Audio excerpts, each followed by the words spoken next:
All right, we are live. Welcome to another episode of Roasting Marshmallows. My name is Rolf Sud and I'm your host, and I am back from my summer holidays. The old saying, hindsight is 20/20, is usually used when someone should have known better. It has a pretty negative or even condescending tone to it, but for agile software development, it can be a valuable way to apply some hindsight when preparing for the next iteration of your product. When using Scrum, this is usually done with retrospectives, and that's going to be the topic of today. As described in the Scrum Guide, the purpose of the sprint retrospective is to plan ways to increase quality and effectiveness. The team inspects how the last sprint went with regards to individuals, interactions, processes, tools, and their definition of done. Inspected elements often vary with the domain of work.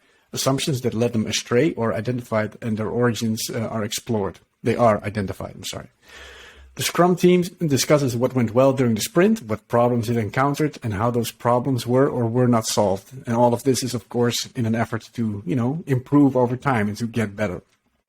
Today, we are going to have a discussion about our personal experience with retrospectives. What do we think about them? How do we facilitate them? And, do we think that you actually need them? So, it's very nice to be back in the studio here with my co-workers as usual. Arno, how you doing, man? Yeah, pretty good. You're also back from holiday. So, first podcast after the holiday. So, maybe I need to get a bit used to it, but I think I'll do fine. Yeah, for sure. All right, cool. And of course, we got Sylvester as well in the house. Hi, man. How are you doing? Yeah, pretty good. I've been doing the podcast every week, right? As you can see online. So, no holidays for me. Yeah, man. Looking forward to this one. All right. Yep. Nice. And we got Panche Gastiowski in the house as well. Welcome, Panche. Hey, thank you, Rolf. How are you doing? Doing pretty good. I still haven't had my vacation, so looking forward to that in a couple of weeks. But it's nice that at least, you guys are back. So it's been it's been good having you back. All right. Too lonely, yeah? I get it. Yeah. I was. All right. So, what do you guys think of the retrospective? Maybe first we should do a round about the last retrospective that we actually did, and I'll start because I'm probably cheating here. But I had a retrospective last Tuesday, so that was pretty recent. I don't know. When was your last retrospective? The one I hosted or the one I was attending? Because the one I was attending, that's months ago, I think. Yeah. I don't even recall.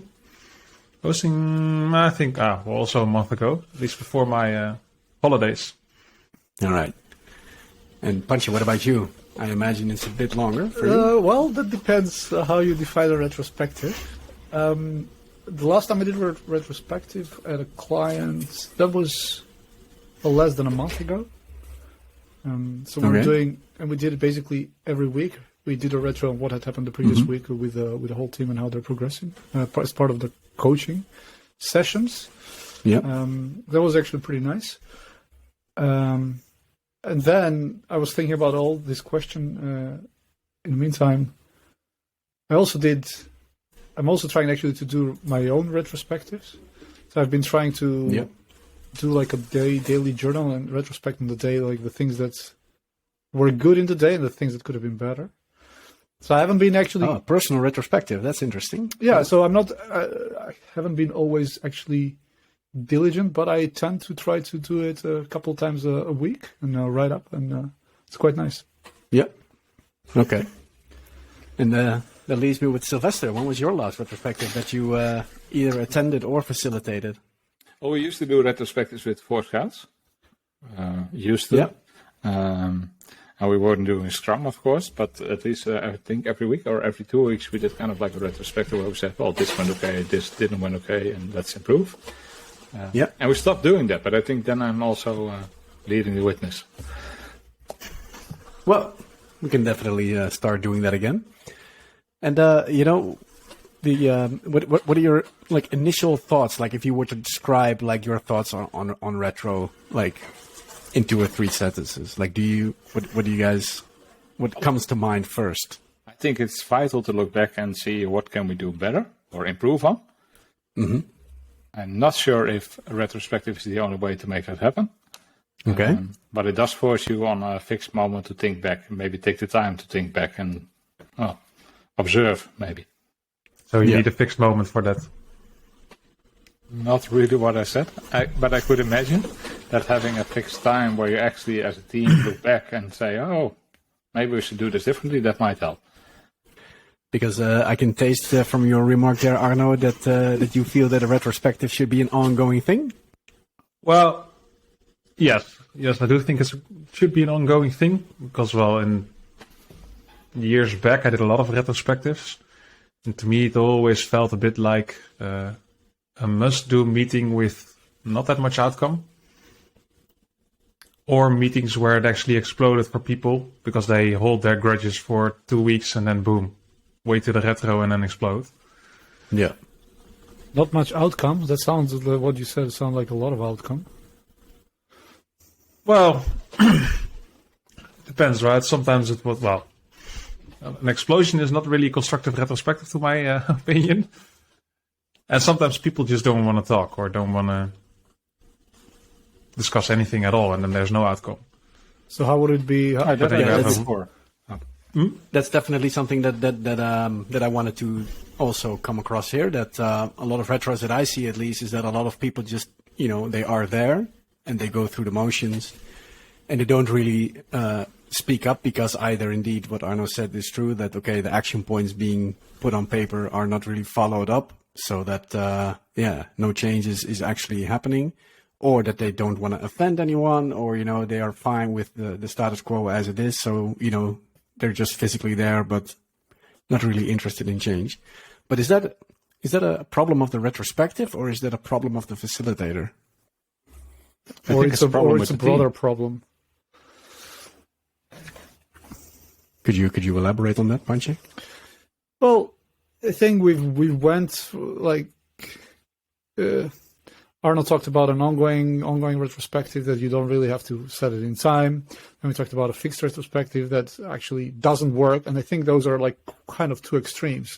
But for any of these to be successful, either it's a fixed time or an ongoing thing, like people need to feel comfortable with going through the motions.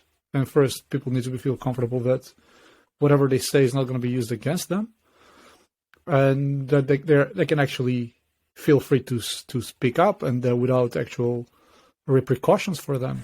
So if that does not exist, I'm going to use the buzzword as psychological safety here, then also an ongoing retrospective is not going to happen, and like the fixed retrospectives are also going to be a waste of time. So how would you break that? Because I cannot really imagine if it's not a safe space to speak up, that people during a retrospective will say like, well, I feel that this environment is not safe for me to speak up.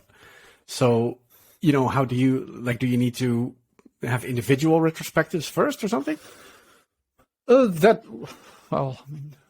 do you need to do? It's like the $1,000,000 questions. It's first, there needs to be a will from maybe leadership or whoever is, let's say, has a higher status in that group, in the team, then to take a step, and then, they start by actually talking about themselves, about things that they've done wrong, and show everybody that it's safe to actually be open, and talk about the things that you've done wrong, and there is no penalty for that, and that starts the conversation. So if the leader, and I'm using like leader here conditionally as a term, but if the person that everybody looks up to acts in a way that, okay, I can be vulnerable and things are going to be fine, and I'm open to feedback and ask for feedback, I'm pretty sure that's the first step for people to follow. So let's say you have the prerequisites to actually host a retrospective and do it, and it's all going to be perfect. Why would you even do the retrospective? Because if that environment is there, you can just talk to people on the spot. Of course. No? Yeah. Could be. There's one difference. Of course, you can get together as a team and talk about the issues you're seeing. But I think in the retrospective, it's kind of like the whole team is together. So maybe you get more input. That's what I meant with the fixed time to reflect as a team. And not because I agree with you, right? Normally, if something is bothering you or something is not working the way it should, you address it right away and you don't need a retrospective. Yeah. I mean, But then it's again, if the essentially whole team isn't there, yeah. it's essentially a meeting. You discuss how things had gone, and then like whether you call it retrospective or anything else, as long as it's happening, it's fine. But the discussion of the group is quite important, and doing it always only one-on-one, I would say. But I mean, and we're talking here also about, you know, pretty big problems, right? Like this is like team dynamics being so messed up that you're not really safe to give criticism or feedback. But I mean, a retrospective is also just used to improve the process itself, right? Or like the tooling used, or you know, that the way you know, certain new features might be handled, or I don't know, right? I mean, it could be anything. It doesn't always have to be like psychological stuff or like really team dynamics, right? It can also be mundane stuff. I always hated it when things like that were brought up during the retrospective, because everyone knows, right? Oh, the deployment failed. Yeah, of course you need to fix that. You can talk about it in retrospective. What's the point? To me, that is kind of like, okay, either we think less about quality or something, so that should become the issue. But I don't see why you would be talking about tooling or So what's the or how difference? many velocity points you completed during the sprint. I don't see the point. Yeah, but what's the difference between the quality of the deployment or whatever and talking about personal relationships, which are issues? Why is that okay to wait for? Help me out here. Why is that okay to wait for? Well, you say it doesn't make sense and it pissed you off that you have like talk about quality issues in the retro. Yeah, because it's all superficial, right? Basically when that happens, normally what I've seen at least, if that's a discussion, then people are really not talking during the sprint, right? And it's better to talk about the actual issue going on, because the deployment failed should have been addressed during the sprint, not... Okay, so what is an actual issue according to you? Can you give me an example? An actual issue will be that, for instance, the deployment failed. Why did that happen? And address the underlying... Yeah, but I mean, what would be a correct issue to address in a retrospective to you?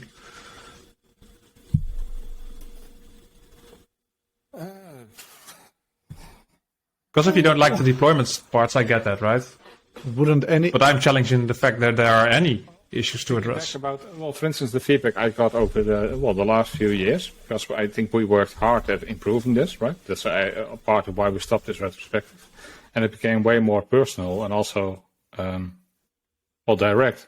Okay, by doing this behavior, this is the effect and this is how people perceive it. Maybe you should address it. I think that's the stuff you should be talking about. Yeah, I agree, but do you need a retrospective for that?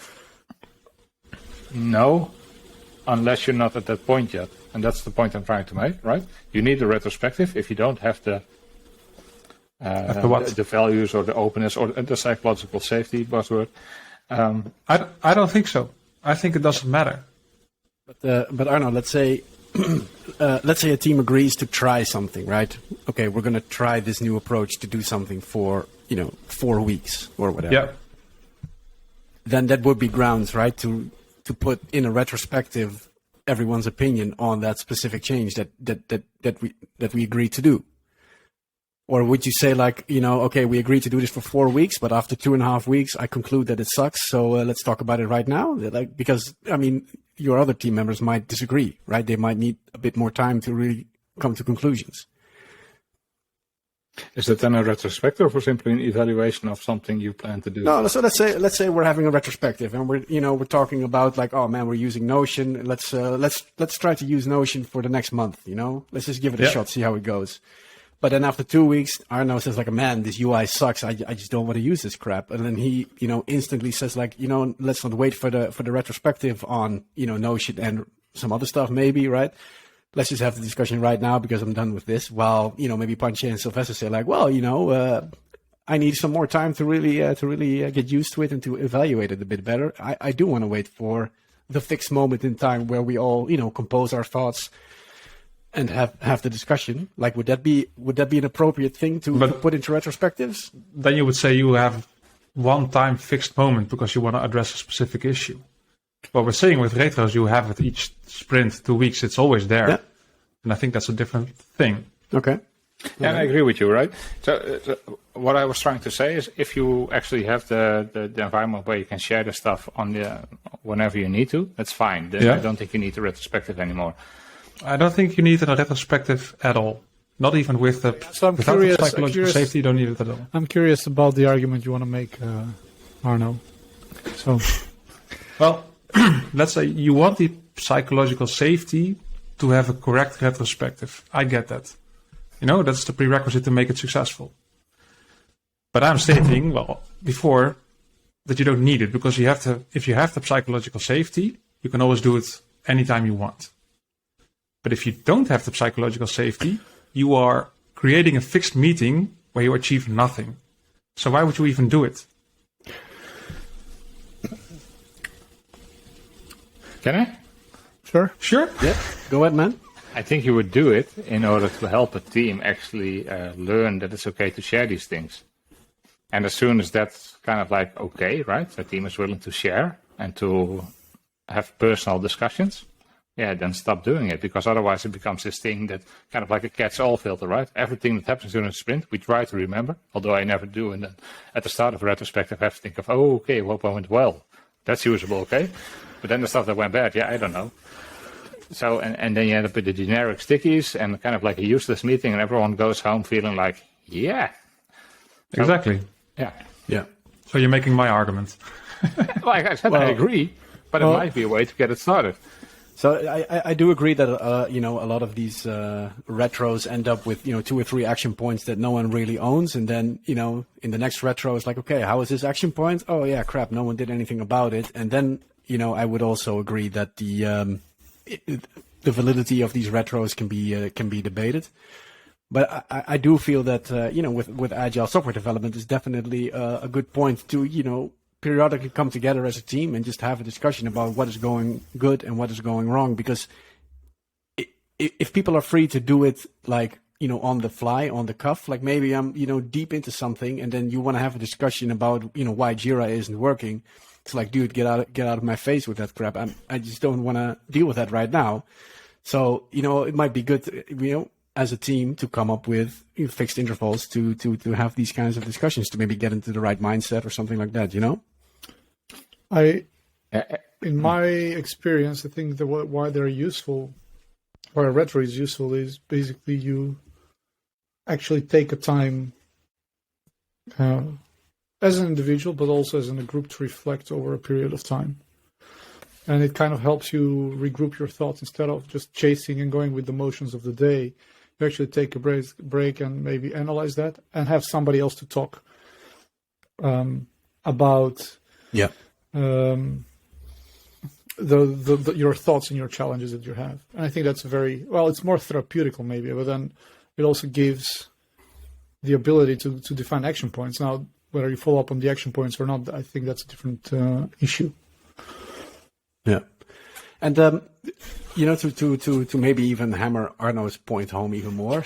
So I don't know if this is going in the right direction, but because I was wondering, like, let's say you're a high-performing team that does mob programming, with everyone involved, everyone working together on the same table from day to day, everyone is experiencing the same stuff. Like, do you even need retros? Like, okay, We've had this mob programming session today. Okay, we've done this feature. All right, cool. Everyone experienced pain of maybe deploying something that really sucked. Okay, shit, we need to do something about it. Then, the need for a retro might go down as well, right? Why would you? I think you do. Well, you can say, hey guys, we've been working like this for quite a while. We've achieved this and this. How do you feel about it? What worked fine and what didn't work fine? Why not? Okay, so let's go with that. Let's say you work on day 2 and you figure out the deployment is an issue. So it's okay with the whole group to wait for 2 weeks and go through the constant pain each day because you have to wait for the retro to talk about it. Is that okay? No, I don't think so. Okay, but who says that it's okay? That's what happens, because there is a fixed moment in time where you talk about issues. No, but it's what happens. People collect the shit. No. So what is the reason to wait for discussion then? There is no reason. You can have the discussion. I'm saying that it's good to have a fixed point in time to reflect on things. So I'm not saying that problems that you have, you shouldn't fix and you should wait for fixing them. But once they're fixed, and you can go in 2 weeks say, hey guys, remember that thing?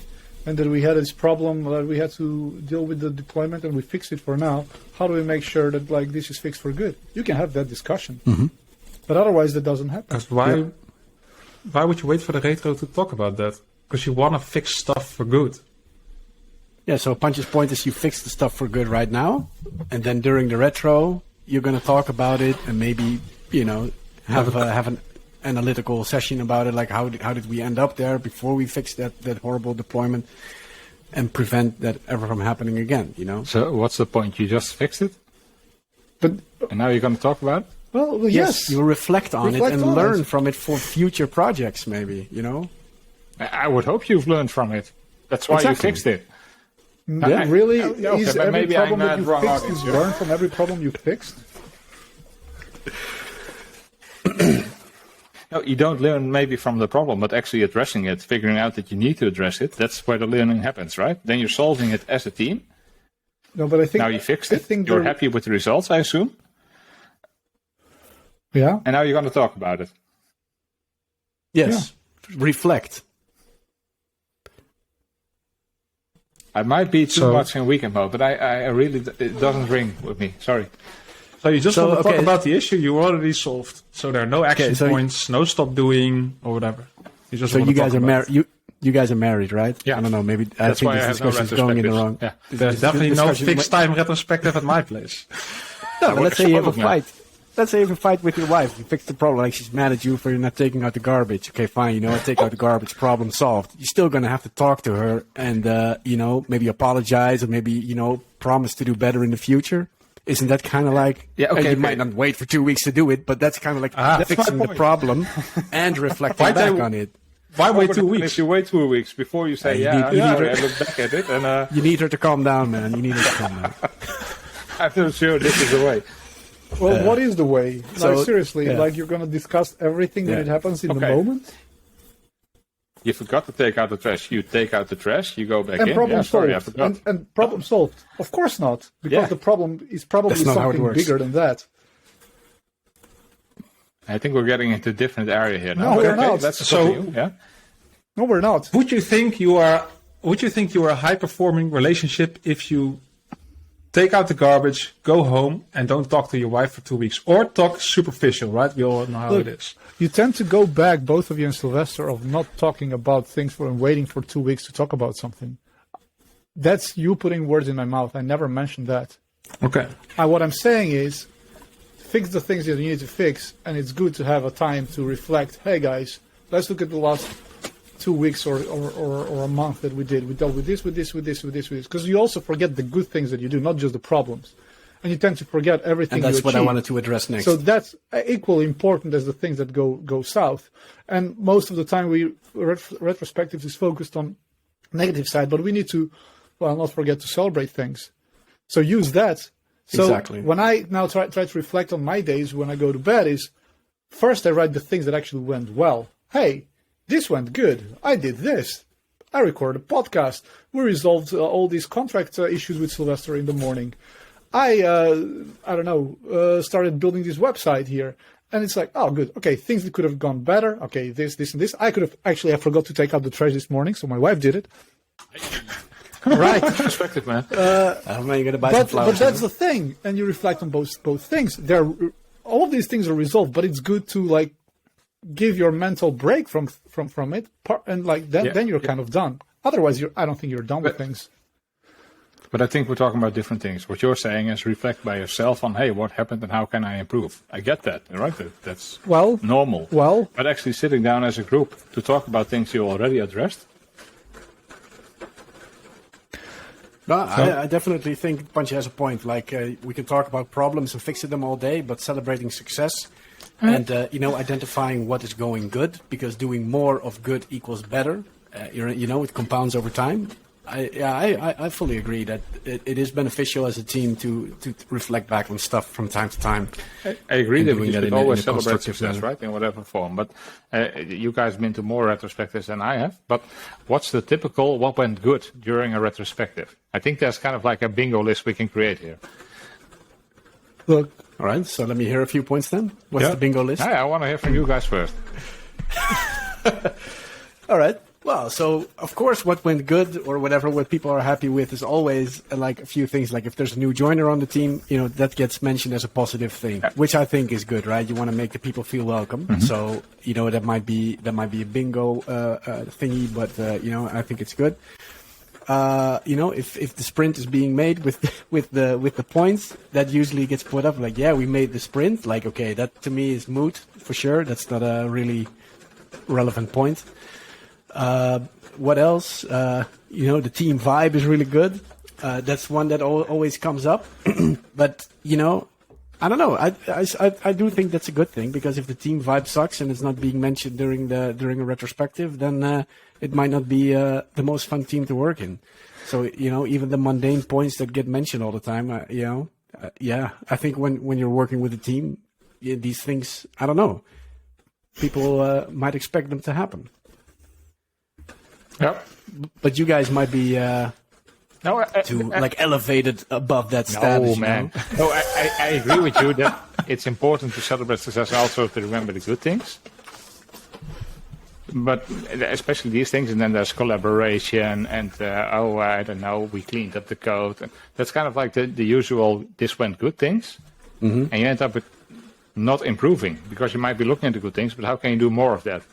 Okay, we work even better together. No. Yeah, but let's say a team, let's say one team member took a sprint doing test-driven development, and the rest of the team said, well, fuck that. You just, screw that. You just go ahead, do your test-driven development. We don't care. And then this guy's delivered quality during his sprint. And, he puts it in the retrospective as a positive point. And one of the action points might be like the rest of the team is going to try test-driven development. And then maybe 2 or 3 sprints down the line, it's maybe not high performant yet, but like it's a team that does test-driven development, and the amount of bugs are way down. Okay, then I like this that's example. a good thing that comes from the retrospective, right? And then you could say like, oh man, this guy should say outside of the retrospective, like, hey, this test-driven development stuff is really working for me. You guys should do as well. But I do think that in a team setting, a formal moment like that, where you all agree upon doing something, works better than just ad hoc, Slack messaging like, hey, this stuff really works. I think, at least. I like that example. So one guy tried test-driven development, right? And he really liked it, and people are positive about the increase in quality. Okay, yeah. Cool. For the listeners, by the way, it's raining in Holland, so we got the actual sound effects here. Yeah, that's fine. But then, okay, so you have a retrospective, and people say, oh, I like the quality, and an action point that comes from that is that, okay, we're all going to do a test-driven development. Yeah, exactly. And then what happens, usually? Well, then maybe it comes up in the next retrospectives 2 or 3 more times that it's really working, and then it stops showing up because it just becomes part of the work ethic of the team, and your team is improved, and they can move on to the next thing that they can either fix or improve. Right? Maybe automated deployment to production environments. That might come the next topic in some of the retrospectives. Like, hey, let's try that. See what happens. Okay. Try it for a week. Reflect on it. I haven't seen it working like that. No, probably not. But you are now arguing that not picking up action points is the problem of the retrospective. No, usually what happens during a retrospective, as we're talking about, right, the Scrum retrospective. So you organize the team, and only the team should be present, because that's another problem with retrospectives. Usually people that are not actually part of the team also join in, and then you get this superficial discussion that really doesn't help. Sorry, got sidetracked there. But usually there's some kind of management role, so either the Scrum Master or the product owner, whatever the manager role is being called in that stage. They take ownership of whatever action points come from that. Oh. Mm-hmm. And I haven't seen that lead to the team actually improving. So maybe we should have actually, before recording the podcast, come up with like tips to have a good retrospective, because now we're just rambling all over the place of what should happen, what should be good, what goes bad, what we normally see, what you should do, what you shouldn't do. I know what to do. We should have a retrospective after this session. Could be. No, but I think it's good to at least have the discussion where we challenge each other. I think that's pretty interesting. But maybe it's a good point of punch to maybe move on, because I don't think we'll convince each other in this episode here. So maybe it is good to really talk about like what do we think makes an effective retro. But if we have two guys in the session that don't believe in retros at all. Oh, well, I can defend how a retro should be organized. Yeah, sure. Let's go with that. Okay, but let's hear it from Arno first, because I find it pretty interesting that he's facilitating retros for clients, but I get the vibe that you're not really believing in retros as a concept. So how do you facilitate them? You just go through the motions? I think I go through emotions. Yeah, I think I just do that. Okay. And I'm not sure if people truly understand what I mean with if they're not useful. I think most of them just try to follow the book, the Scrum book, and I think it's going to work then, like facilitate the process. But personally, I don't believe in it that it's the most effective way to improve. Of course, you will improve a little bit, but I think there are better ways. And what would be a better way then? Well, if you see an issue, you address it. I think that's the most logical way, and I don't see the point of waiting for it. The only point I could say to wait for it is that the priority is not there right now. But that might be a reason to actually schedule some sort of meeting in the near future to address that specific issue. But is the retrospective not really the place to solve issues, but actually to reflect on the period that has actually passed and what has happened?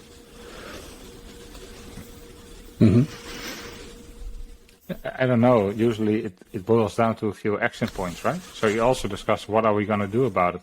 Usually there's some kind of dot voting, right? Either a positive and a negative. And then for the negative, have a discussion, okay, what can we do to improve on it? Sure. But what's wrong with that? Yeah. But what's wrong with people agreeing? It's wrong, but because somebody generally writes what they think, because that's how it would work. And then people agree, oh, is this really a problem that we all see, or is it just like an individual thing? And then if it's a problem that we all agree it is, okay, then you try to, prioritize it and put it higher on the priority list. What Arno mentioned, the priority is an issue, and then deal with it as such. Maybe if it's an issue that one person has, maybe that person needs to deal with it on their own. But maybe if you hadn't spoken, if you hadn't been in a group setting, maybe you wouldn't have actually understood that's an issue for multiple people, not just for you. And that's the thing. I think people are working way too individually, which makes the retrospective probably useful for them. Yeah. Because if you are truly a team, you are truly, let's say, more programming, there's definitely no point. Maybe do it more often, right? After every story, you could do, hey, how'd this go? Sure. Yeah. Yeah, because that was a question that I did have for you guys, because there's more and more push to like every commit goes to production, right? Just like continuous deployment. So the concept of a sprint and then the sprint gets delivered to production, that kind of goes away, right? If you just go to production like 20 times a day, like what is a sprint anyway at that point, right? It's just an arbitrary slot of time where you just do work. So how would you guys see the retrospective when you do continuous deployment? Pansje? Would you have irregular intervals for a retrospective where you say like, okay, now we've delivered, 20 features to production, something, some stuff happened. You know what, guys, let's sit down. Let's have a discussion about the last period and let's talk about it. Well, if you're talking about the interval, right? So every 2 weeks doesn't make sense maybe. No, I'm saying like a variable. I'm saying a variable interval. Like maybe one time you're going to be, okay, let's have a retro. It's been today we've had this and this happening. Let's do a retro like today or tomorrow. And then maybe like the next period after that, like you're 2 weeks working. Okay, let's have a retro. Then you might be back to 4 days. Oh, let's have a retro, right? Like because you're doing continuous deployment, maybe it makes sense to. For one, you're making Arno's argument here, right? I don't know. Because I think your opinion. Yeah, no, I get that, but you're not. You're probably not going to say, let's do a retro. You're going to say, hey, something went wrong or something went really great, and I want to talk about that. Sure. Yep. And I think that's kind of like the point Arno at least tried to make. That's what I got. Yeah. Why wait 2 weeks to do that? Do that as soon as it happens. Yep. Sure. But are you going to get brilliant. everybody from? All right, so then we agree are you that retros in general are okay. It's just the interval that sucks. Okay, cool. Well, one thing I noticed Fine, so in you wanted to the say something. past Well, that I had a problem with, what I've noticed, for instance, sales teams. So you would get a whole sales team and a bunch of people, let's say architects, developers, to work on a proposal for a client, or like a proposal for pitching for a project. And you work for weeks. You can work on that. A few people on it. And you pitch, and that, like, in the case where it fails, nobody initiated, okay, guys, let's do a retro on this. I can figure out, like, do a dissection, figure out what worked, what didn't work. And to me, that felt like a very big loss of chance for actually learning out of it. And I know that also happens on development teams, and it's maybe not be so much as a campaign type of work as what I'm just mentioning. But people are so caught up in the motion of chasing things, chasing deadlines, delivering things, that they don't take the time to reflect on things. Okay, but one of the points we actually have in our notes, and this is a typical pattern, especially when doing Scrum sprints, where you try to make the sprint, but you need a few more hours in order to complete the sprint, to finish those final stories. So we skip the retrospective. I think what you're talking about is then the process that's behind all of this, right? Because we are talking about the Scrum retrospective still, right? Mm-hmm. Well, we're talking about retrospective. I'm not talking about Scrum retrospective. I'm talking about the need for retrospective. Yeah, I mean, I gave the example how the Scrum book defines a retrospective, but the idea is indeed talk about retrospectives in general, looking back and how to be effective with those. Well, I think you want to address an issue at the point when it's arising. The retrospective suggests you bring a lot of issues, or bring your own stickies and you will vote for it. I don't think that makes sense. Well, I mean, like, so let's.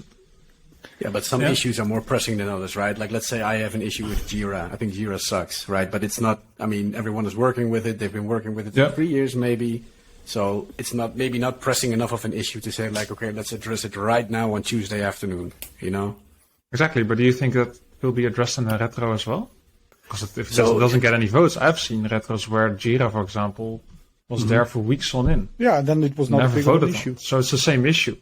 Exactly, yeah, so the retro doesn't change that. No, then the problem isn't big enough, right? Exactly. But at least you have the chance to put it up for debate. Well, have you seen issues to be resolved by a retro then? Is the question to me or not? Well, yes.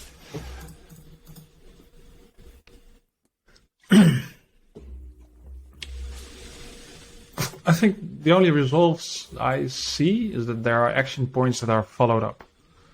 That's you could say that's being resolved, something. Okay, and these action points, they resolve some issues then? Yes. Okay then. Eventually. Well, but if you look at the retrospective, those issues could be addressed way earlier. And I don't think that the need of the setting of the retrospective, the way it's set up, is the required way to do it. Well, you don't need to vote. We all know what the big issue is. You don't need to put up more stickies. If you work together, you work closely, you all know what the problem is. I agree. I think what happens in the retro is that you get a shared understanding of what's going well or not. And you try to address that. So if you ask me, I also don't think it should lead to action points that someone else is going to take on. It should be the responsibility of the team to deal with it. Who is someone else? Usually, product owner, Scrum Master, they will say, okay, I will take this. And I'm not saying this is right or so, but this is usually what happens in my experience. And who should someone will take ownership? Who should resolve them? Yeah. I think that's definitely the wrong way well, maybe Why? not the wrong way. That's I agree with you that it's happening, but I've also seen a lot of retros where an action point was drawn up, and then like one or two of the developers said, like, yeah, we'll take care of that. Okay. And it's not like it's their responsibility, but at least like they're the people that are chasing it, but it's still a team responsibility. Well, one thing just to remark that you just address Scrum Masters and product owners as not part of the team. I'm not saying that either they are part of the team or they're not, and it goes for everyone that wants to be near the team. But usually what happens, again, I'm not saying this is right, is the product owner has a bit of a special role compared to the team. Right? And if you... Can the team resolve all problems? They should be able really? to, right? Also but they requirements that they don't understand? Well, that's what I was wanting to say, right? They cannot always do that. It's not always within their power or within their sphere of influence to be able to fix these things, certain things. Exactly. So there are some things that need to be resolved by product owner. So what's the problem with that? But should these things be in the retro then? Maybe, I don't know. Like Depends on who's at the end speaking, retro. all these discussions be like super hypothetical. Oh, these issues are not resolved. These issues can be like, we don't know. We're just speaking like really about anything right now. And kind of, I find it really worrisome that we're like building a case that retrospectives are not needed. Well, I disagree with that. Me too. I think they're needed. I think one of the first things teams should do is just start having them. And why is that? Why do you think teams need them? Why should they start having them? Because you could argue about psychological safety all day long. You can argue about, people should be doing mob programming, test-driven development, and continuous deployment. But the reality of the situation is that 95% of the companies are probably not even doing that. They probably have individuals working on individual stories, deploying that stuff by themselves, working alone. And then I think one of the first things you should do is just, sit back together every week. Talk about how things went, what went well, what went wrong, and what can we do to improve. And if you do that for a long enough time, the improvements will compound, and you will hopefully become a better team in the very end, and maybe even evolving to the point where you actually do test-driven development and mob programming and all this kind of stuff. That's what I think. Okay, but you started with regardless of psychological safety, right? Yep. And I think what would happen is you would end up with, the superficial issues. And so let me rephrase. I'm not debating a retro is important. I'm saying you do it as often as possible, right? And if you don't have psychological safety, it doesn't matter how often you do, it's not really going to help. You're not addressing the real issues. Well, the psychological safety can be addressed during the retros as well, right? Like, I don't see why... Okay, but who's going to bring it up? Well, I think we already discussed that in the beginning of this discussion, that it needs to come from leadership that need to show that it's okay to be vulnerable. If that's not the case, if that doesn't exist, people are not going to have retrospectives. Often they're never going to happen. So that's beyond the point. So that's when it needs to start. That's where it starts. Somebody taking the example of that, and we already covered it. So I think that concludes our podcast. Back in the circle. So, telling me that leadership needs to take the responsibility in order to make sure there's psychological safety during a retrospective. Is that the summary? No. Depends who you call leadership, right? I don't expect the CEO to be there for every retro, right? I think what actually hurt the retro. Yeah. Yeah, exactly. But you could also argue that leadership is the guy facilitating the retro. Maybe he starts off with a vulnerable moment, showing that it's okay to show your mistakes, to show, weakness, maybe even, Yeah. And I'm fully on board with that, right? And that's why I'm saying I don't have a problem with retros or looking back or showing that you're vulnerable. But I don't want to repeat the same point. I think in the end, it's just about how often do you do a retro. So having said, if you say, okay, every 2 weeks we're doing a retrospective and then we're going to address these issues, that doesn't make sense to me. Your behavior, right? If it's leadership, you're showing all day long that you should be vulnerable, that you should address your failures. Sure. It's not once every 2 weeks. And this concludes our discussion on it. I mean, back at the beginning. Sorry. I'm not convinced yet, guys. That's fine. So is there a proper time frame to do it then? If the 2 weeks is not okay, what is okay according to you? Well, if we anytime is accept okay. continuous deployment as the smallest increment we can do, maybe all the time. So if you do it all the time, would you actually need to have the whole idea of the meeting? Like, what is the biggest issue right now? Let's put on post-its. Let's make action points. I know that there are teams out there that do like mini retros, like at 4:00 every afternoon. Like in the morning you do your stand up, and in the afternoon you do your checkout. But I don't know if that's also the place where they actually like discuss how to improve this stuff, and But there are some mini retros out there, I think. But that's a good question. When should you do them? And I think a lot of teams just opt for the regularity of a fixed interval retro because agendas are probably cramped as they is, especially during these work at home days where you have video conference calls almost the whole day. Then of course retros were done before this pandemic, but in the corporate world, it makes sense to have, some fixed schedule things, because agendas are hard to sync up.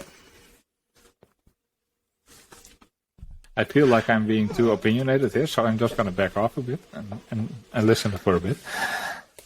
Yeah, sure.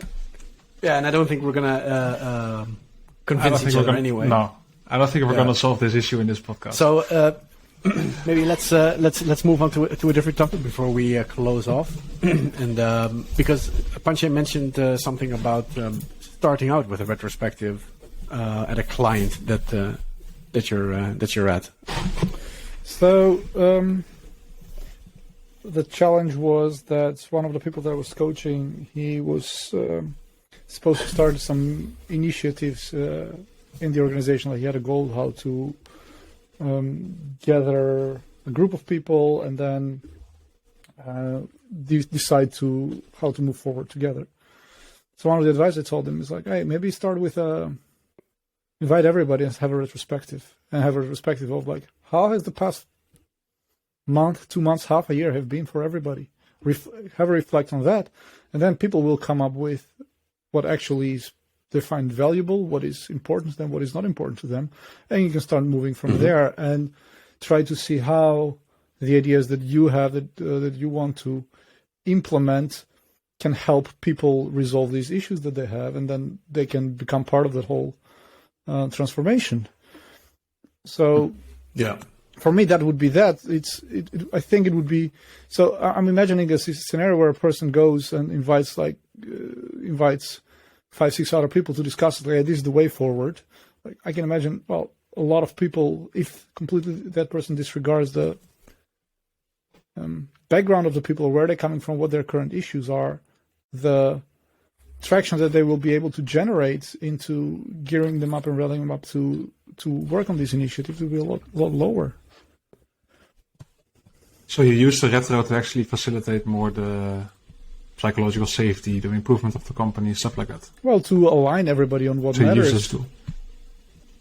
To align the people who is taking let's say this initiative, to align them to align their expectations with the capacity of people and the issues that people are facing, but also to align people with the vision that this person has, and see, okay, let's find a way forward that works for everybody. So I would say start with the retro, because it's a moment to basically learn the perspective and vision that others have. Now a recurring thing, or was it a one-time thing? So that started, and the plan we came up with started with a retro, and set out, let's say, after that, follow up with people ongoing. Okay, this is what we discussed last time. This is what we agreed on. This is what has happened in the meantime. And then have that ongoing, maybe not every 2 weeks, maybe have it once a month, but have it like a periodic thing to see, okay, are the actions that we are taking as a group making our lives better? Okay, I like that approach. And maybe that's what I'm trying to say. At some point, that group or team will become so mature that they're probably going to say, we shouldn't do this every 2 weeks or every month. We should be addressing this continuously. Sure. So I fully understand using it as an instrument. Kind of like it. So retrospectives are good now. Yeah. To kickstart something, yeah. Maybe it's not a retrospective, maybe it's just a kickoff for the new team. Yeah.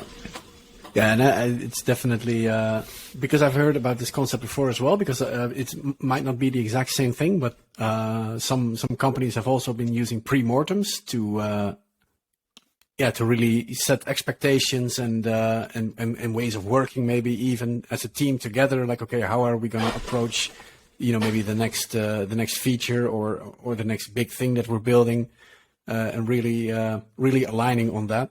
So would it be comparable to a pre-mortem, or is it really like, no, we're doing a retrospective on things trying to improve, and then that's it? I'm a bit flabbergasted by the step. Does it actually exist? A pre-mortem? Yeah. So you're assuming you're gonna die? Wow. I mean, the post-mortem, right? It's just I know, play on that one. Yeah, okay. Yeah. I haven't been there. You assume to fail. Actually, I like it. Well, your assumption is correct. We assume we're gonna die, and everything we do is gonna die. So a pre-mortem is also, from a philosophical perspective, quite a right term. It's all pointless, right? The universe will explode. That's not what I said, and I don't agree to that. Oh, okay. But if everything is gonna die, yes. All right. Well, And on that light note. On that cheery note, let's. So, I had one more question for you guys. Okay. It's been a bit of a random episode here. It's. I think so. Yeah. Yeah, but that's okay. I almost see the actual campfire. Yeah. Yeah. Because I had a discussion with Ankita the other day, and she had like a quote about this really weird retrospective. This facilitator was trying something, and then the guys in the room, they just didn't cooperate at all, and it was super weird. She said.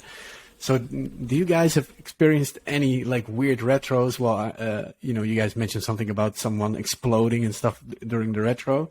So I've never seen anything like that at all, right? My retros usually were pretty tame. Like the most weird one I had was when it was themed around Elvis, where you had your theme, your sticky notes to his songs. So like the stuff you wanted to stop doing had to be like themed under the blue suede shoes, because you can't step on the blue suede shoes. You got to stop doing that. And there was some other songs of Elvis, and then you really had to think about your sticky notes, because so that was like one of the weirdest retros I ever did. But I don't know, do you guys have any fun quotes about a retro you've had? I don't know, people punching each other in the face or something. I don't know. I can tell the. Go ahead. I do remember someone getting very angry, or at least the situation exploded. Yeah. Was it me? No. I've seen you, I think, angry once, and I... Okay. Yeah, or maybe twice, I don't know. But. I can tell you the story about the explosion. I think it's my story. Okay. So I was I was a software engineer, like just a media or senior, I don't even remember. And we were working on this project. Yes, a project. And I was actively working on to kill the project. That was my... Your task goal in life. Kill it. It didn't make sense. It just needed to go away because it just cost money and there was no benefits. And this was what I believed. I still think I'm right, but that's a different discussion. So I was actively working on to actually stop it. And the guy working on it, who was in my team, well, it was his baby. So you kind of imagine what the friction there could be. And the guy just hold the grudge for the whole, I don't know, I think we did a 2-week sprint. So he just hold the grudge. And actually in the retro, the point was brought up, because I brought it up each retro, I think this project should stop. And he just went mental. He just totally freaked out, frustrated, screaming, and the whole shebang. And then in the end, well, I was like, okay, didn't expect that. And in the end, I don't even recall, but I think the manager just kind of asked him gently to get out, and I think he went home for the day. So that's my story on exploding retros. And now, did the project did they complete it, or was No. It was cancelled. Yeah, I was cancelled. I think a few weeks after that. I think 4 weeks or something. Were you still working at the company by then or not? Yeah. And so you went to the guy and said, "Ha, I told you so," or No. You let it slide. We were not really on speaking terms at that point yet. Oh, okay, yeah, makes sense. At least he wasn't. I was. Not one of my finer moments, to be honest. We all have them, I guess. Pancho, do you have a nice quote about a retro? Or No, not really. It's been all pretty tame, I have to say. Some of us are more civilized than others, I suppose. Yeah. It's the or there was no psychological safety. Or that. Or that. All right, that could be it. Joking, Pansy. All right. Joking. All right, so this has definitely been an interesting episode. It took some turns that I did not fully anticipate, but I guess that's what happens when you just go ahead and talk about stuff. Do you guys want to talk about anything else for retros? Any points to make? Anything to share with the audience here? I think I stated my points fine. All right, cool. All right, then. Just one thing. I think this should actually be the discussion a team should be able to have, right? And if you're able to do this during a podcast, then I think we could do a retrospective about this podcast afterwards. But I'm pretty sure I'm going to get some criticism here. Are you were too on me or whatever? Right? That's going to happen anyway. So I think this is a perfect example. You're entitled to an opinion. I don't see what's wrong with that at all. All right. Well, that's it then. Thank you guys for joining in today, and I want to thank the listener as well. What do you think about retros? Maybe you guys can send us a message on podcast at forcecast.nl, or maybe on Twitter, or maybe even send us a voice message. That would be pretty awesome. We don't get too many of those, so if you could take the time to record something, please do. You can go to anchor.fm/forcecouts and hit that message button to send us a voice message. All right, and that wraps it up for today. Thank you guys very much for joining. Pancho, Arno, Sylvester, thanks for being here. Thanks, and see you guys next time. Bye-bye.